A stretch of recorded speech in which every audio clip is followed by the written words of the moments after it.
বদরের ময়দানে এই পাশে কোরাইশ, এই পাশে মুসলমানেরা। বিশ্বনবী জালাময়ী ভাষণ দিলেন, তোমরা দেখতে পাচ্ছ এটা বদরের ময়দান না, এটা আল্লাহর জান্নাত, ওই জান্নাতের দিকে ছোট।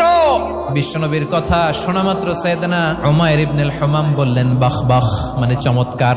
বিশ্বনবী বললেন মা ইয়াহমিলুকা আলা কওলিকা বাখ বাখ ইয়া উমাইর, আমার এই কথা শুনে তুমি কেন বললা বাখ বাখ?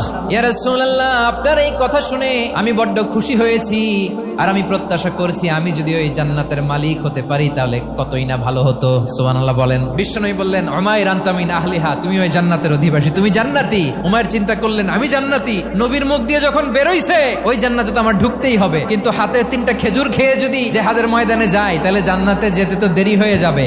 এই চিন্তা আসা মাত্রই খেজুর 3টাকে তিনি ছুঁড়ে মারলেন, তলোয়ার বের করে আল্লাহু আকবার বলে বদরের ময়দানে ঝাঁপিয়ে পড়লেন। আল্লাহর শত্রুদেরকে কচুকাটা করে এক পর্যায়ে শাহাদাতের সুধা পেয়ে নিজেও জান্নাতি হয়ে গেলেন। পড়েন সুবহানাল্লাহ।